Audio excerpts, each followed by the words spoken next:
Hey everyone, it's Marilyn. Welcome back to KK's Quilt Studio. Hey, we're going to talk about our cutting machines today. And I know a lot of you have seen a lot of questions about how do I shape my text. Now, if you have a brother Scan and Cut and you work in Canvas Workspace, you know that Canvas Workspace can't shape your text or curve it or arch it. So a lot of you have bought other programs, and I know a lot of you are crafters not with a lot of resources, not with a lot of money, so there's no need actually to buy another program if you are wanting to just curve text. Those programs do a lot more, but I'll show you how to do text shaping with some of the programs that you may already have on your computer. So today we're going to be working in Microsoft Word.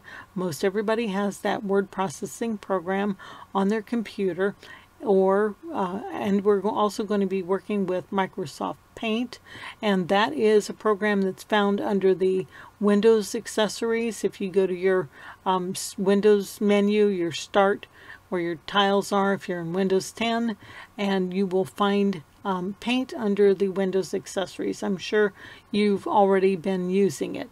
So let's go ahead and go on over into Microsoft Word and get started.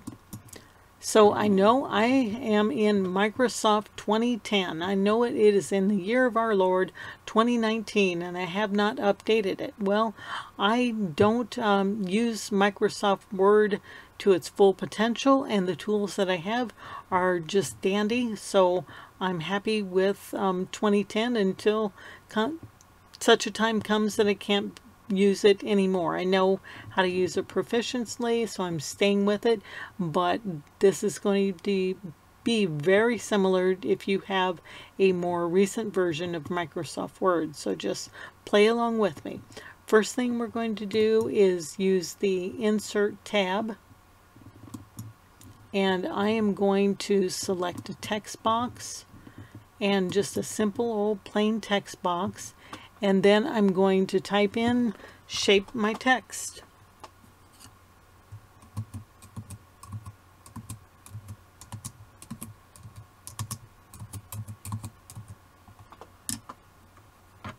Okay, we have that. Now this doesn't work with just typing in text. You do need the text box because we're going to turn this into an image, but we need some big bulky text, so I'm going to go down.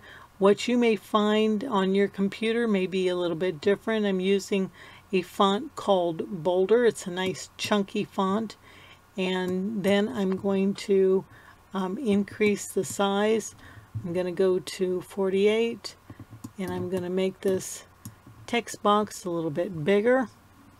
Then we're going to go to Format, and on the shape outline, I don't need a outline of a box to get rid of, so we're going to go without an outline. So I did that under Shape, Outline, and No Outline.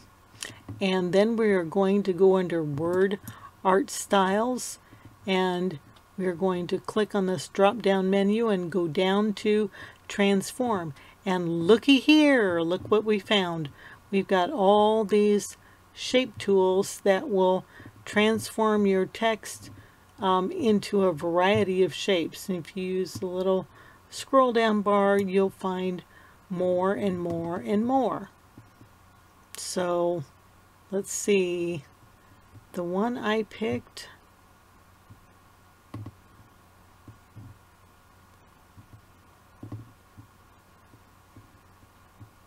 I'm not sure, but I'll go ahead and pick one of these.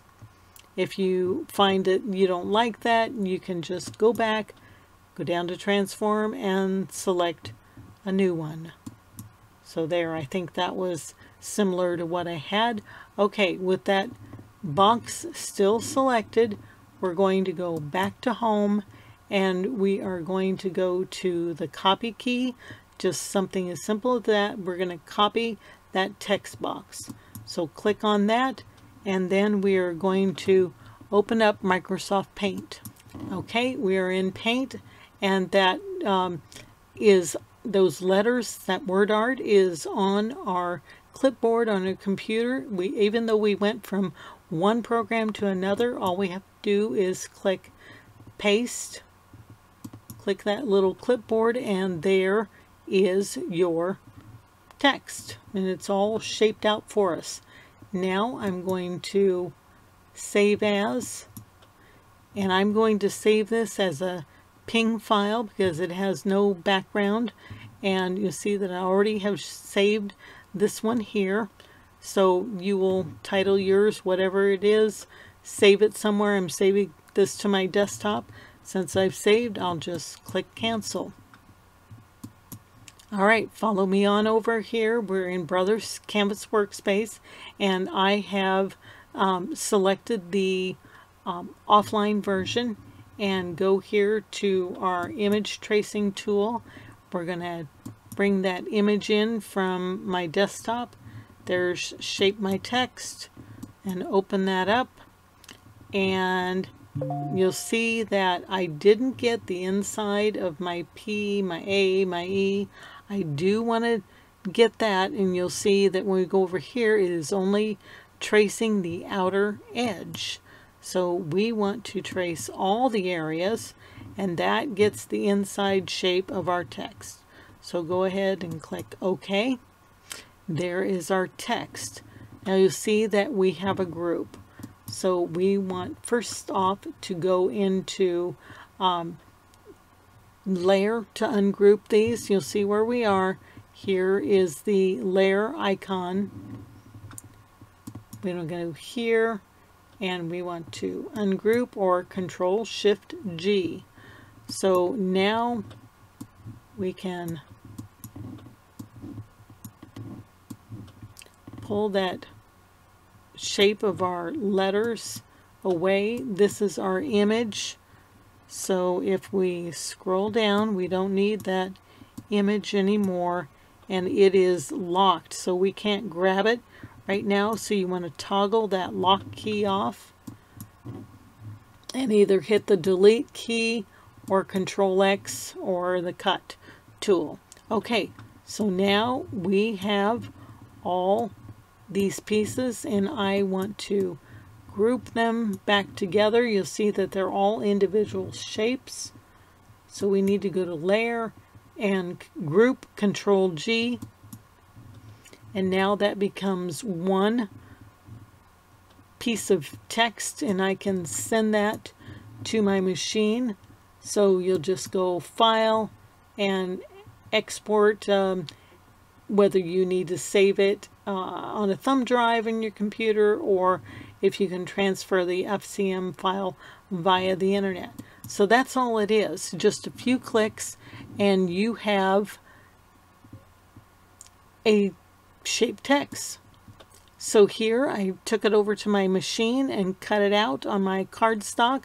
There is my shaped text. You can also resize this if need be to any size that you need, and that's how easy it is to shape your text. Hope you enjoyed this video, and make sure to look down here to the right of the video and subscribe to my YouTube channel if you don't already belong. If you want to know more about your cutting machine or Brothers Scan and Cut, I'll be happy to help. Just drop me a question in the comments section or check out my website. Thanks again for joining me. Happy cutting!